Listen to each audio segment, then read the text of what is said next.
नमस्कार दोस्तों, स्वागत है आपका हमारे YouTube चैनल जीवन ज्योति में। गरुड़ पुराण प्रमुख हिंदू धर्म ग्रंथों में से एक है। किसी की मृत्यु के बाद घर परिवार के लोग ब्राह्मण के द्वारा ये ग्रंथ सुनते हैं। यह पुराण भगवान विष्णु और उनके वाहन गरुड़ की वार्तालाप से संबंधित है। इस पुराण में भगवान विष्णु ने अपने वाहन गरुड़ को मृत्यु से संबंधित अनेक गुप्त बातें बताई है। मृत्यु के बाद जीवात्मा यमलोक तक किस प्रकार जाती है, इसका विस्तृत से वर्णन गरुड़ पुराण में बताया गया है। आज हम आपको गरुड़ पुराण में लिखी ऐसी ही कुछ खास और रोचक बातें बताने वाले हैं। गरुड़ पुराण के अनुसार जिस मनुष्य की मृत्यु होने वाली होती है वह बोलना चाहता है लेकिन बोल नहीं पाता। अंत समय में उसकी सभी इंद्रियाएं, बोलने सुनने आदि की शक्तियां नष्ट हो जाती है और वह जड़ अवस्था में हो जाता है, यानी हिलडुल भी नहीं पाता। इसके बाद उसके मुंह से झाग निकलने लगता है और लाट टपकने लगती है। यमराज के द्वारा भेजे गए 2 यमदूत आते हैं। उनका चेहरा बहुत भयानक होता है, नाखून ही उसके शस्त्र होते हैं और उनकी आंखें बड़ी बड़ी होती हैं। उनके हाथ में दंड रहता है। यमराज के दूतों को देखकर प्राणी भयभीत होकर मल मूत्र त्याग करने लग जाता है। उस समय अंगूठे के बराबर जीवात्मा बाहर निकलती है, जिसे यमदूत पकड़ लेते हैं। यमराज के दूत उस शरीर को पकड़कर उसी समय यमलोक ले जाते हैं, जैसे राजा के सैनिक अपराध करने वाले को पकड़कर ले जाते हैं। उस पापी जीवात्मा को रास्ते में थकने पर भी यमराज के दूत डराते हैं और उसे नरक में मिलने वाले दुखों के बारे में बार बार बताते हैं। यमदूतों की ऐसी भयानक बातें सुनकर पापात्मा जोर जोर से रोने लगती है, किंतु यमदूत उस पर बिल्कुल भी दया नहीं करते। उसके बाद वह अंगूठे के बराबर शरीर यमदूत से डरता हुआ, कांपता हुआ, कुत्तों के काटने से दुखी हो अपने पापों को याद करते हुए चलता है। आग की तरह गर्म हवा और गर्म बालू पर वह जीव चल नहीं पाता और वह भूख प्यास से तड़पता है। जब यमदूत उसकी पीठ पर चाबुक मारते हुए उसे आगे ले जाते, वह जीव जगह जगह गिरता है और बेहोश हो जाता है, फिर उठकर चलने लगता है। इस प्रकार यमदूत जीवात्मा को अंधेरे वाले रास्ते से यमलोक ले जाते हैं।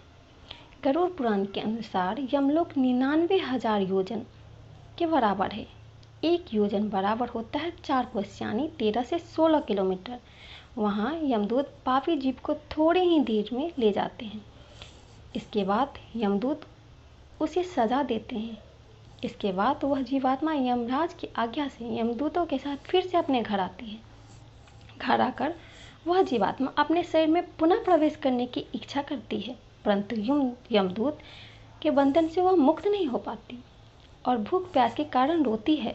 पुत्र आदि जो पिंड और अंत समय दान करते हैं, उससे ही प्राणी को तृप्ति नहीं मिलती, क्योंकि पापी लोगों को दान श्रद्धांजलि द्वारा तृप्ति नहीं मिलती। इस प्रकार भूख प्यास से युक्त होकर वह जीव यमलोक जाता है। इसके बाद पापात्मा के पुत्र आदि परिजन यदि पिंडदान नहीं करते तो वह प्रेत रूप में जाती है और लंबे समय तक सुनसान जंगल में रहती है। गरुड़ पुराण के अनुसार मनुष्य की मृत्यु के बाद 10 दिन पिंडदान अवश्य करना चाहिए। उस पिंडदान के प्रतिदिन 4 भाग होते हैं। उसमें 2 भाग तो पंच महाभूत देह की पुष्टि देने वाले होते हैं, तीसरा भाग यमदूत का होता है तथा चौथा भाग प्रेत खाता है। 9वें दिन पिंडदान करने से प्रेत का शरीर बनता है। 10वें दिन पिंडदान करने से उस शरीर को चलने की शक्ति प्राप्त होती है। सबको जलाने के बाद पिंड से अंगूठे के बराबर का शरीर उत्पन्न होता है। वही यमलोक के मार्ग में शुभ अशुभ फल को भोगता है।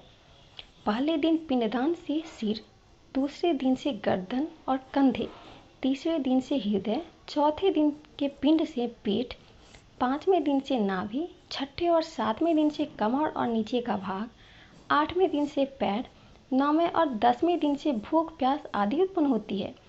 ऐसे पिंड शरीर को धारण कर भूख प्यास से व्याकुल प्रेत 11वें और 12वें दिन का भोजन करता है।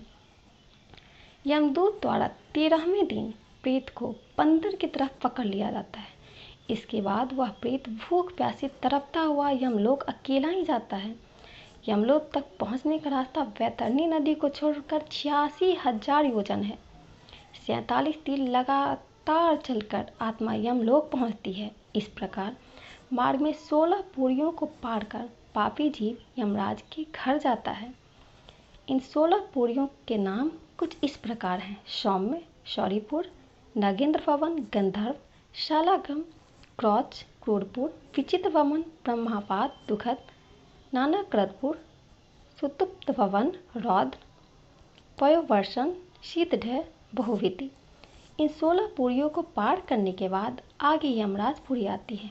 पापी प्राणी यम पास में बंधे हुए मार्ग में हाहाकार करते हुए अपने घर को छोड़कर यमपुरी पहुंचती है, जहां यमराज के समक्ष उसके कर्मों का लेखा जोखा होता है। वीडियो को अंत तक देखने के लिए आपका बहुत बहुत धन्यवाद।